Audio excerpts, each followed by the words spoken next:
Radhika breaking news చూస్తున్నాం. ఏపీని వణికించిన మోందా తీవ్ర తుఫాను నిన్న రాత్రి డాక్టర్ బిఆర్ అంబేద్కర్ కోనసీమ జిల్లా అంతర్వేదిపాలెం సమీపంలో తీరాన్ని దాటింది.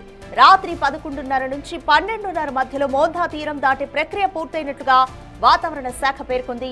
అంతకు ముందు 6 గంటల్లో ఇది గంటకు 17 కిలోమీటర్ల వేగంతో కదిలింది. తీరం దాటే ప్రక్రియ దాదాపు 3 నుంచి 4 గంటల పాటు కొనసాగింది. మోందా దాదాపు 18 గంటల పాటు తీవ్ర తుఫానుగా కొనసాగింది. తీరం దాటే సమయంలో మచిలీపట్నం పరిసరాల్లో గరిష్టంగా గంటకు 82 కిలోమీటర్ల వేగంతో ఈదురు గాలులు వీచినట్లుగా వాతావరణ శాఖ అధికారులు తెలిపారు. తీరం దాటిన తర్వాత ఇవాళ ఉదయానికి తుఫానుగా, సాయంత్రానికి వాయుగుండంగా బలహీనపడుతోందని అంచనా వేస్తున్నారు. మచిలీపట్నం, విశాఖలోని డాప్లర్ వెదర్ రాడార్లు, ఆటోమేటిక్ వెదర్ స్టేషన్ల ద్వారా అధికారులు పరిస్థితిని ఎప్పటికప్పుడు పర్యవేక్షిస్తున్నారు. తీర ప్రాంతాల్లో అలలు ఉవ్వెత్తున ఎగసి పడుతున్నాయి.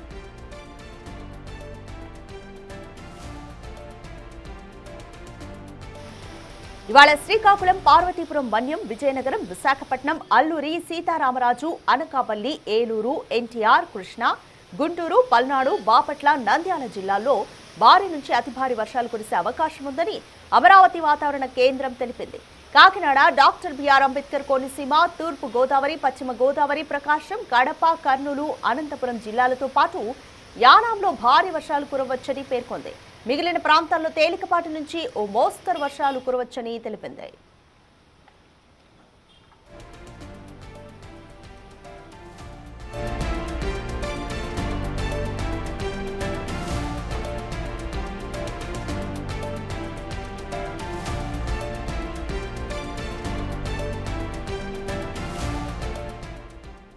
రైట్, మోర్ డీటెయిల్స్ మా ప్రతినిధి సాగర్ అడిగి తెలుసుకుందాము. రైట్ సాగర్, నరసాపురం అంతర్వేదిపాలెం సమీపంలో తీరాన్ని దాటింది వాయుగుండం. సో ఈ రోజు సిచ్యువేషన్ ఏ విధంగా ఉండబోతోంది?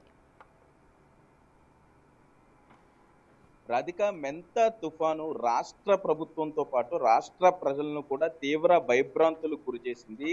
తెల్లవారుజామున మెంతా తుఫాను తీరాన్ని దాటిన క్రమంలో తీవ్రమైన గాలులతో ప్రజలందరూ కూడా ఇబ్బంది పడ్డారనే చెప్పుకోవచ్చు. రాత్రంతా ఏమవుతుందో తెలియక చాలా బిక్కుబిక్కుమంటూ నరసాపురం తీర ప్రాంత ప్రజలు ఈ రాత్రి గడిపిన పరిస్థితి అయితే ఇక్కడ ఉంది. తీవ్రమైన గాలుల వేగంతో విద్యుత్తుకి అంతరాయం కూడా కలిగిందనే చెప్పుకోవచ్చు. పునరావాస శిబిరాల్లో మాత్రం జనరేటర్లు పెట్టి అక్కడ వచ్చినటువంటి లోతట్టు ప్రాంతాల ప్రజలకు ఆహారం, నీటి వసతి కల్పించారు. మరోపక్క గాలుల తీవ్రతతో ఇటు నరసాపురం, భీమవరం, పాలకొల్లు నియోజకవర్గాల్లో నేల కురిగిన చెట్లను తొలగించే క్రమంలో సిబ్బంది ఉన్నారనే చెప్పుకోవచ్చు. అధికార యంత్రాంగం మొత్తం అన్ని జిల్లాల కలెక్టర్లు, ఎస్పీలు, పోలీసులు, రెవెన్యూ, ఫైర్ మొత్తం అన్ని శాఖలో కూడా సమన్వయంతో తుఫాన్ను ఎదుర్కోవటానికి ఒక యుద్ధానికి సిద్ధమైనట్లుగా కూడా సిద్ధమయ్యారు. మరోపక్క తీరాన్ని దాటే క్రమంలో తుఫాను కొంతది ఆ గాలులు బలహీనపడటంతో అనుకున్న స్థాయిలో కాకుండా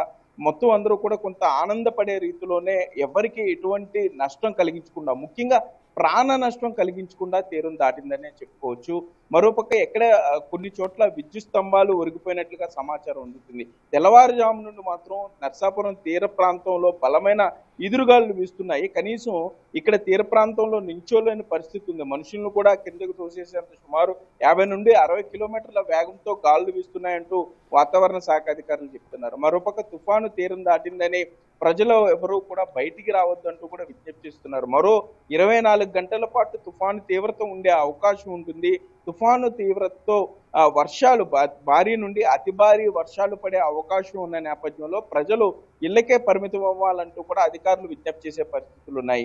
ఇప్పటికే పశ్చిమ గోదావరి జిల్లా కలెక్టర్ నాగరాణ ఆధ్వర్యంలో నరసాపురం తీర ప్రాంతంలో నష్టం అంచనా వేసే క్రమంలో అధికారులు ఉన్నారనే చెప్పుకోవచ్చు. మరోపక్క ఎక్కడైతే విద్యుత్ స్తంభాలు నేల కొరిగాయో, విద్యుత్ స్తంభాలు నేల కొరిగిన చోట వెంటనే యుద్ధ ప్రాతిపదికన విద్యుత్ పునరుద్ధరీకరించే పనిలో అధికారులు ఉన్నారనే చెప్పుకోవచ్చు. రాత్రంతా కూడా చీకట్లోనే నరసాపురం తీర ప్రాంత ప్రజలందరూ కూడా బిక్కుబిక్కుమంటూ గడిపారనే చెప్పుకోవచ్చు. గాలుల తీవ్రత కారణంగా నరసాపురం తీర ప్రాంత మండలాలు ఏవైతే ఉన్నాయో ఆ మండలాలు అన్ని చోట్ల కూడా విద్యుత్ సరఫరాకి అంతరాయం కలిగింది. మరోపక్క విండ్ సైక్లోన్ కావడంతో భూ ఉపరితలాన్ని తాకిన వెంటనే మెంతా తుఫాను కొంత బలహీనపడిందని కూడా అధికారులు చెప్తున్నారు. మరోపక్క కంట్రోల్ రూమ్, ఇటు పశ్చిమ గోదావరి జిల్లా కంట్రోల్ రూమ్ కి నిరంతరం కాల్స్ వస్తూనే ఉన్నాయి. మరో సచివాలయ సిబ్బంది ఈ మెంతా తుఫానికి సంబంధించి క్షేత్రస్థాయిలో తీవ్రంగా కష్టపడ్డారనే చెప్పుకోవచ్చు. ప్రతి సచివాలయం పరిధిలో కూడా ఆ సచివాలయ సిబ్బంది నిరంతరం పర్యవేక్షిస్తూ కంట్రోల్ రూమ్కి ఎప్పటికప్పుడు సమాచారాన్ని చేరవేస్తూ ఎక్కడన్నా రోడ్లకు అడ్డంగా చెట్లు పడిపోయినా, గాలుల తీవ్రత కారణంగా విద్యుత్ స్తంభాలు పడిపోయినా కూడా వెంటనే సంబంధిత అధికారులకు తెలియజేయటం వల్ల వారు దాన్ని పునరుద్ధరించడానికి అక్కడ కష్టపడటం కూడా జరిగింది. దీంతో అసలు తుఫానుకి సంబంధించి ముందుగానే 48 గంటలు 2 రోజులు ముందుగానే సీఎం చంద్రబాబు నాయుడు, ఉప ముఖ్యమంత్రి పవన్ కళ్యాణ్ ఆదేశాలతో మరోపక్క ఐటీ శాఖ మంత్రి నారా లోకేష్ కూడా ఎప్పటికప్పుడు జిల్లాల కలెక్టర్లతో మాట్లాడడం కానీ వారిని ఎప్పటికప్పుడు సిద్ధం చేయటం, ఇంచుమించుగా ఎస్డీఆర్ఎఫ్ ఎన్డీఆర్ఎఫ్ బృందాలు అయితే తుఫాను తర్వాత మామూలుగా జిల్లాలకు చేరుకునేవారు. ఆ తుఫాను తర్వాత ఆ ప్రభావానికి ఉన్న నష్టపరిహారంలో వారు అక్కడ చేరుకుని ప్రజల్ని సురక్షిత ప్రాంతాలకు తరలించడం వంటి కార్యక్రమాలు చేసేవాళ్ళు. గర్భిణీ స్త్రీలు ఎక్కడైనా ఇరుక్కుపోతే వారిని రెస్క్యూ చేయడం, ముసలి వాళ్ళని రెస్క్యూ చేయడం. కానీ 2 రోజుల ముందుగానే రాష్ట్ర ప్రభుత్వం లోతట్టు ప్రాంతాల్లో, ప్రమాదకరపు ప్రాంతాల్లో ఉన్న వారిని అందరినీ కూడా రెస్క్యూ చేసి ముందుగానే బయటికి తీసుకొచ్చారు. ఏజెన్సీల్లో ఉండి గర్భిణీ స్త్రీలను బయటికి తీసుకొచ్చారు.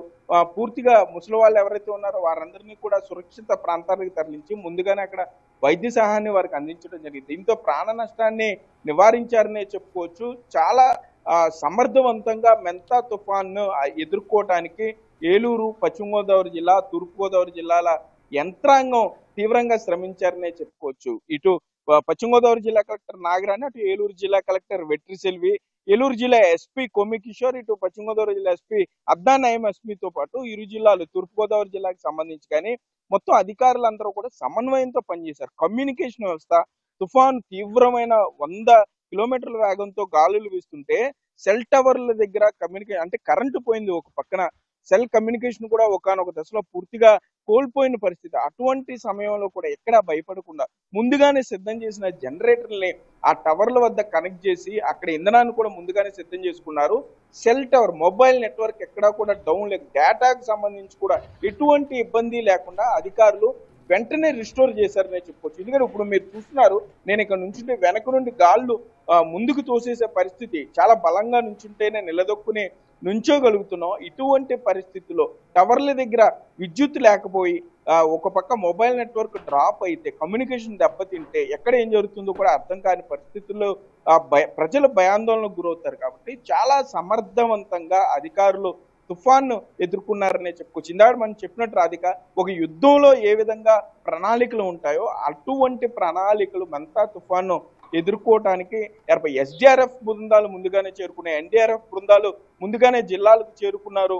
విద్యుత్తుకి సంబంధించి ట్రాన్స్ఫార్మర్లు అప్పటికప్పుడు బ్యాకప్ ట్రాన్స్ఫార్మర్లు 500 ట్రాన్స్ఫార్మర్లు రెడీగా ఉంచారు, జనరేటర్ని సిద్ధంగా ఉంచారు. ఎక్కడైతే తుఫాను తీవ్రత లేదో అక్కడ నుండి జేసీబీలు, ప్రొక్లైన్లు అన్ని కూడా సిద్ధంగా ఉంచారు. జాతీయ రహదారి మీద ఇది గతంలో జాతీయ రహదారి ఫ్రీ ఫ్లో ఇచ్చినప్పుడు ట్రాఫిక్ ఆపకుండా వదిలేసినప్పుడు గాలుల తీవ్రతకి వెహికల్స్ ఒకదానికొకటి గుద్దుకోవటం, విజిబిలిటీ తక్కువయ్యి ప్రమాదాలు జరగటం, ముందు వెళ్లే వాహనాలని వెనక వచ్చే వాహనాలు గుద్దేయడంతో ప్రాణ నష్టం సంభవించింది. దాన్ని కూడా నివారించి నిన్న రాత్రి 7 గంటల నుంచే జాతీయ రహదారి మీద తుఫాను తీరం దాటేంత వరకు కూడా ట్రాఫిక్ ను పూర్తి స్థాయిలో నియంత్రించి అక్కడ వాహనాలకు సంబంధించి ఆపివేసి ఆ డ్రైవర్లు కూడా భోజన వసతి కల్పించారు. ఎక్కడ ప్రజలకు మేము అసౌకర్యంగా ఉన్నాము అనే ఇబ్బంది లేకుండా ఇటు తీర ప్రాంతాలు చూసుకుంటే నర్సాపురం నియోజకవర్గం కానీ, Palakollu, Bhimavaram most affected areas గా కొన్ని మండలాలు, తీర ప్రాంత మండలాలు ఉన్నాయో అక్కడ మంత్రి నిమ్మల రామానాయుడుతో పాటుగా ఇన్ఛార్జి మంత్రి పశ్చిమ గోదావరి జిల్లాకు సంబంధించి కొట్టిపాటి రవికుమార్ కానీ, కేంద్ర మంత్రి వర్మ సైతం రాత్రంతా కూడా తెల్లవారుజాము వరకు తుఫాను తీరం దాటేంత వరకు కొంత ప్రశాంతకరమైన వాతావరణం వచ్చేంత వరకు కూడా అధికారులను ఉరుకులు పరుగులు పెట్టించారనే చెప్పుకోవచ్చు. నర్సాపురం ఎమ్మెల్యే నాయకుడి గురించి చెప్పుకోవాలి. ఎందుకంటే మత్స్యకారులు ఎన్నో తుఫానులు చూసాము, మాకు ఇదేమి కొత్త కాదు, మేము సురక్షిత ప్రాంతాలకి రావాల్సిన అవసరం లేదు అంటూ కొంత ఇళ్లకే పరిమితం అయిపోయి ప్రమాదకరపు అంచున ఉన్నటువంటి మత్స్యకార కుటుంబాలను సైతం రెస్క్యూ చేసి బయటికి తీసుకొచ్చారు. మత్స్యకారులు ఉపాధి కోల్పోతున్నా ఉంటే అధికారులతో దెబ్బలాడితే మేము వేటకు వెళ్లాల్సిందే, ఈ రోజుకు వేటకు వెళ్తే చేపలు పడితే మాకు 1000 రూపాయలు 1500 లాభం వస్తుందంటే అధికారులు కానీ నర్సాపురం ఎమ్మెల్యే నాయకుడు కానీ అవసరమైతే ఆ డబ్బులు మేము ఇస్తాం, ముందు మీరు ఈ గాలుల్ని తట్టుకుని ఈ పాకల్లో, ఈ పూరి గుడిసెల్లో, ఈ షెడ్డులో ఉంటే తుఫాను తీవ్రతకు అవి మీద పడి ఏదన్నా జరగచ్చు, మరలా రోడ్డు మీద చెట్లు అడ్డం పడిపోతే అంబులెన్స్లు కూడా రాలేని పరిస్థితి ఉంటుందంటూ తీర ప్రాంతానికి సంబంధించిన వారందరినీ కూడా ముందుగానే రెస్క్యూ చేసి టౌన్లోకి తీసుకొచ్చి పునరావాస శిబిరాల్లో స్కూల్స్లో ఉంచారని చెప్పుకోవచ్చు. స్కూల్స్కి సంబంధించి కూడా ముందు జాగ్రత్త చర్యల్లో భాగంగా ఈరోజు కూడా ఇటు తూర్పుగోదావరి, పశ్చిమ గోదావరి జిల్లా, ఏలూరు జిల్లాల్లో సెలవులు అయితే ప్రకటించారు. ప్రజలు చాలా సురక్షితంగా ఉండటానికి అధికారులు తెల్లవారుజాము వరకు కూడా కంటి మీద కునుకు లేకుండా కష్టపడ్డారనే చెప్పుకోవచ్చు రాధిక. కానీ ఇదే 24 గంటల పాటు ఇదే తుఫాను తీవ్రత ఉంటుంది. భారీ వర్షాలు పడతాయి కాబట్టి ప్రజలు అర్థం చేసుకోవాలి. ఎందుకంటే 2 రోజుల ముందు నుండి అధికారులు టముకు వేయించారు, స్పీకర్లో చెప్పించారు, సచివాలయ పరిధిలో దండోరాలు వేయించారు, సాధ్యమైనంతకు సోషల్ మీడియాలో ప్రచారం చేశారు, దయచేసి బయటికి రావద్దు. ఇన్ఫ్లుయెన్సర్స్ కొంత నదీ ప్రాంతాలకి లేకపోతే కలవట్ల దగ్గరికి సముద్ర తీర ప్రాంతాలకు వచ్చి వీడియోలు తీసి వాటిని సోషల్ మీడియాలో ప్రచారం చేసి కొంత వ్యూస్ వారు తెచ్చుకునే ప్రయత్నం, వాటన్నిటినీ కూడా కంట్రోల్ జరిగారు. 0 ప్రాణ నష్టంతో, సాధ్యమైనంత అతి తక్కువ ఆస్తి నష్టంతో మెంతా తుఫాన్ అయితే తీరం దాటింది. మరికొన్ని గంటల్లోనే తుఫాను తీవ్రత తగ్గే అవకాశం ఉంటుందని కూడా అధికారులు అంచనా వేస్తున్నారు Radhika. Right, thank you Sagar.